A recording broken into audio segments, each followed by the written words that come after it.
بسم الله الرحمن الرحيم الحمد لله رب العالمين والصلاة والسلام على أشرف الأنبياء والمرسلين سيدنا ونبينا محمد وعلى آله وصحبه أجمعين ما بعد رب اشرح لي صدري ويسر لي أمري واحلل عقدة من lisani yafqahu qawli.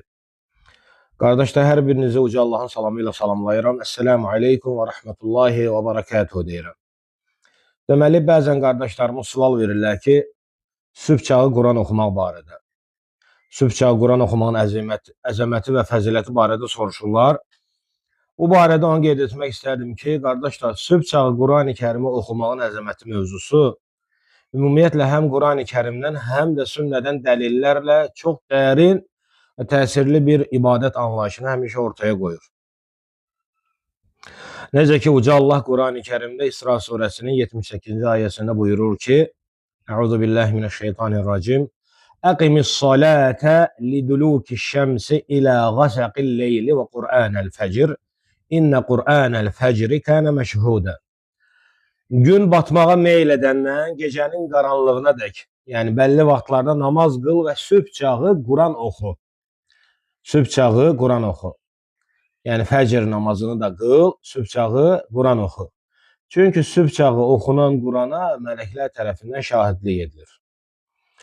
Qardaşlar, bu ayədə xüsusilə Qur'anəl-fəcr, yəni sübh çağı oxunan Quran vurğulanır. Alimlər bu ifadənin əsasən sübh, yəni fəcr namazında edilən tilavətə işarə etdiyini bildirmişlər. Məşhur təfsir alimi İbn Kəsir rahiməhullah bu ayəni izah edərkən qeyd edir ki, sübh namazı digər namazlardan fərqli olaraq, yəni sübh namazı digər namazlardan fərqli olaraq xüsusi bir məqama malikdir. Yəni bu vaxt, yəni sübh çağı gecə mələkləri ilə gündüz mələkləri bir araya gəlir. Müminin ibadəti iki dəstə mələk tərəfindən müşahidə olunur və bu ibadət Allah qatında xüsusi şahidliklə qeyd edilir. Bu səbəbdən ayədə məşhudə sözü, yəni şahid olan ifadəsi işlədilmişdir. Həmçinin bu məna Peyğəmbərimiz Muhammed sallallahu aleyhi və səlləmdən gələn səhih hədislərlə də təsdiqlənib dəstəklənmişdir.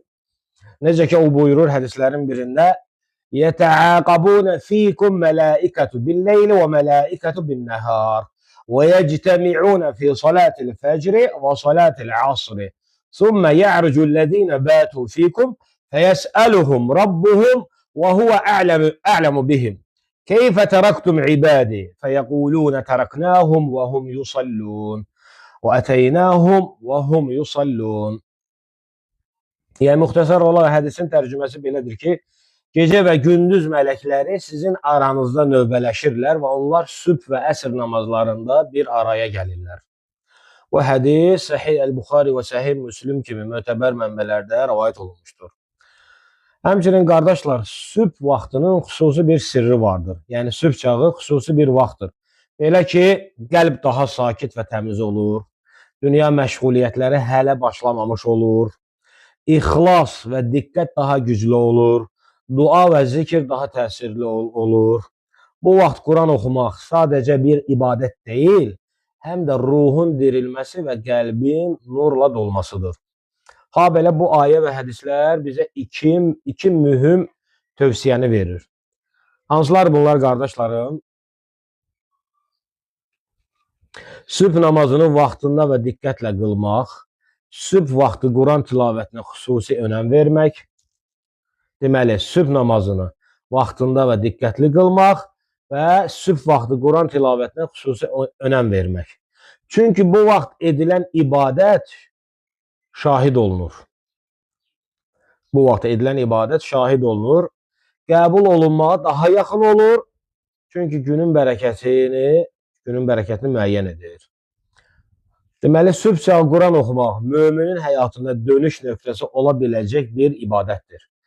Kim gününə Allahın kəlamı ilə başlayarsa, onun günü nurla, qəlbi isə hidayətlə dolu olar.